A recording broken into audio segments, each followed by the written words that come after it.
Hi fans, thanks for clicking the dreaded D-Rose report. Hope everybody had a great weekend.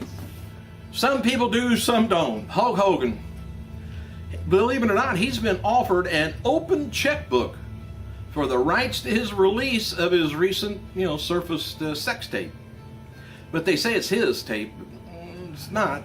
It's him in it and his, I don't know how you would say that. Somebody else took it, but because whenever we take pictures of him, let's say walking around, it's not his photograph, it's a photograph of him.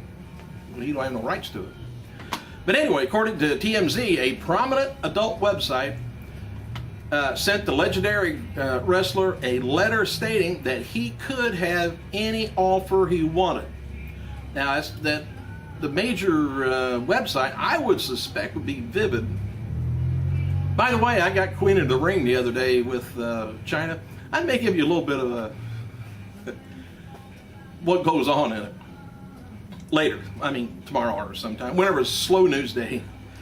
Anyway, while this may be an embarrassing ordeal, they said, for you to go through right now, it doesn't need to be. You are bigger than Andre the Giant where it matters, the letter states. Anyway, the offer comes after Hogan threatened legal action against Gawker.com for releasing the clip of the tape on their website. Anyway, TMZ reached out for Hogan on the matter and received no response. Oh, but Linda Hogan, his ex-wife, she says she isn't surprised by the matter. She says, I was really shocked about it. Or no, I wasn't really shocked about it, she said. She called the encounter kind of a little twisted, though. Anyway, former WWE superstar Chris Jericho, he revealed Monday that he's starting a huge new project. And it says soon. Heading out to West Coast to begin a huge new project. It's going to be amazing. Really excited to get back to work. I don't know what it is, but if he's excited to get back to work, I thought he was working. I thought he was touring. As reported earlier, former divas, the Bella Twins, will appear on MTV's show Ridiculousness. That's on tonight, by the way, about 10 o'clock. WWE officials, they were surprised that tickets for the company's debut event in Brooklyn, New York, WWE TLC table, ladders, and chairs, did not immediately sell out. Nonetheless, they weren't happy with the first day sales. I would be too. Now they can keep your money and spend it until the show happens. After the Sun reported last month that Stacy Keibler, the A-list actor George Clooney, had split up, Life and Style Weekly says the former diva has moved into his Los Angeles home, which I was watching, I think, Entertainment Tonight the other day, and they were at some hobnobbing with the movie stars somewhere together, so I don't know. Anyway, she's 100% moved in. The Insider told publications she spends her summers with him in Lake Como, Italy, and all of her stuff is in place in LA. So they're together, but they may be working separately. Hollywood's got weird relationships because sometimes some people are off for a year doing a movie and without their spouse. TNA sent out the following press release on Monday announcing several new global television partnerships. This is kind of strange. I don't know if it's going to do any good for their local live events. I hope anything. I hope does. But anyway, I'll give you a little sneak preview on the announcement. Anyway, I ain't going to read the whole thing. Anyway, they got a number of major new global television partnerships, including a deal that brings its top TV show, Impact Wrestling, to the Middle East, North Africa for the very first time. Impact Wrestling is going to begin broadcasting on the popular FX Middle East channel at 10:30 p.m. Tuesday nights. That's local time over there. Shows now seen in Algeria, Egypt, Iraq, Iran, Jordan, Kuwait, Lebanon, Libya, Morocco, Palestine territories, Kingdom of Saudi Arabia. There's probably 30 different places over here. Anyway, beginning in October, Egypt fans are going to be able to watch TNA Explosion and TNA's Greatest Matches thanks to a new partnership between TNA Television and Dream TV. The channel will shortly be announcing the broadcast times for both. That's probably going to bring in some nice money for them. I I don't know how their events are going to be. Whether they're going to do more, they may do a lot of live shows over there. Tonight's WWE Raw is going to be taking place from the Power Balance Pavilion. Sacramento, California. Confirmed for tonight's show is the return of Vince McMahon for the State of the WWE address. Hang on a second. Okay. Also, the return of John Cena, going to be confronting CM Punk, and the return of JBL joining forces with Jim Ross and Michael Cole commentary tonight. And we also know that tonight's social media ambassador is Hollywood legend Arnold Schwarzenegger. Of course, he's going to be promoting his book. Advertised locally as a match between Punk and Sheamus. Here's what they're going to be focusing on for tonight's bullets. Is what's next for Sheamus after losing on last week's main event, and which superstar is going to be next to feel Antonio Cesaro's Herculean strength. Kane and Bryant, they will be able to stop bickering, and what tag team champions are going after the titles next, and Vince McMahon returning, returning. General Manager AJ Lee will need the show to run smooth as possible, so I suspect a lot of crap's going to be happening. The official challenge from Ryback to CM Punk, could that be coming tomorrow or tonight? And by the way, RF Video is going to be bringing former WWE diva Kelly Kelly to Dave & Buster on December 15th in Philadelphia, if you're around that area. R-Truth, Kobe Kingston doing a bunch of media appearances around Sacramento this morning to promote tonight's Raw. And as a reminder, Cena's going to be appearing on the syndicated talk show live with Kelly and Michael today. If you got it taped, you'll get to see it. Former WWE Divas, the Bella Twins, going to be appearing tonight's episode of Ridiculousness on MTV. Did I already say that?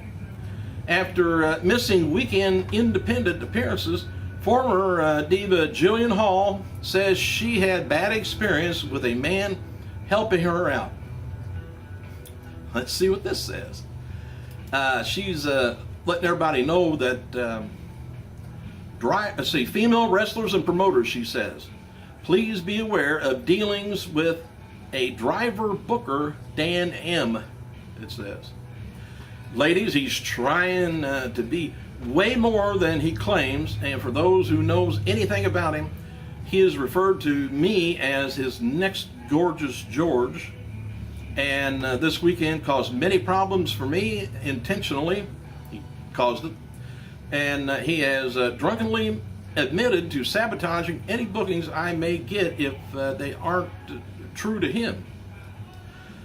Please be warned, it's not safe. So why is she with him? Hey, Intercontinental Champion The Miz turns 32 today, while Paul Burchill, 33. Around 300 and 400 fans showed up at a big-time wrestling event in Portland, Maine this weekend. Ultimate Warrior was scheduled to do a meet and greet, but showed up 3 hours late. Hey, he showed, but man. Cody Rhodes suffered a black eye, by the way, during his match with Damien Sandow against Sin Cara and Rey Mysterio last night at a live event in Reno. Sandow commented, he says, Mr. Sandow is just outrageous, or outraged. Says Mr. Rhodes was struck in the face, causing his complexion to be altered. Seriously outraged. His face got altered. Anyway, WWE has announced that movie superstar, author, and former governor of California is going to be serving social media tonight at Raw. He's going to be also promoting his autobiography, Total Recall, My Unbelievable True Life Story. Well, we can't stand it. I also announced on Twitter, the hell is that flying around here? He made the announcement on Twitter. So all of his followers, what they're thinking, all of Arnold's followers, I don't know how many he's got on Twitter, they're all going to be watching Raw. And he's going to be bringing them in, and the ratings is going to go sky high. We'll see. Former WWE performer Barbie Blank, you know who that is? Kelly Kelly. She's going to be honored with an award at the 2012 Auction Icon Awards, which honors the achievement of extraordinary actresses and stuntwomen for their work in television and films. The former WWE diva is going to be honored for Dare to Be Different award for her appearance on WWE programming. Shane Helms' interviews former WWE superstar Daivari on Highway to Helms podcast. If you get that, they're on iTunes. Former WWE Rick Martel, he's the featured superstar today on the Spotlight on WWE website. The celebration of WWE first ever CM Punk video release. CM Punk, the best in the world, as the official WWE website has published an article ranking the straight edge talent as 15 greatest moments under the WWE banner. They're not saying 15 moments of all times for Punk, but I'm back. I ran out of space on my hard drive, but anyway, for you CM Punk fans, August 1st, 2006, he defeated Justin Incredible in his WWE debut, number 14 of the top 15. A year later, defeated John Morrison for the ECW Championship at Last Chance in a Last Chance match. 2011, he takes control of Nexus. SummerSlam 2011, he defeats John Cena to unify the two WWE Championships. 11 is he retains the WWE Championship in 2012 Elimination Chamber. March 12th, menaces Rey Mysterio on SmackDown. Menaces is in. That was 2010. 2009, he defeated William Regal for the IC belt. Number 8, formed the Straight Edge Society. Didn't last all that long, did it? Survivor Series 2011, he defeated Alberto Del Rio for the WWE title. 2008, he cashes in Money in the Bank on Edge to win the World Championship. WrestleMania looks like 28. He retains the championship against Chris Jericho. Over the Limits 2012, he defeated Daniel Bryan in a dream match. Number 3, wins Money in the Bank and then wins it again. And 2011, June 27th, the Pipe Bomb. And number 1 is Money in the Bank 2011, wins the WWE Championship and then leaves through the crowd as his contract expires. Hey, Dark Angel, also known as Sarita in TNA, returned to Mexico following her near 2-month excursion in Japan for All Women's League Stardom's 5-star Grand Prix tournament. Anyway, despite recent friction between the veteran wrestler and MCLL, she will return to the promotion this Tuesday for their show in Guadalajara. All right, where was I? While she was away, CMLL falsely advertised her for multiple shows in an effort to hurt her reputation. This is hearsay, I guess. And the organization officials were reportedly displeased with the wrestling standout for taking upon herself to work for 2 months for the Japanese promotion when their official women's wrestling partner in the country is Rina. And it's also claimed that the Dark Angel arranged her own deal with the Japanese promotion, thus shutting out the CMLL of financial compensation. Knowing money's behind all that. Thanks for clicking, you guys. I gotta go.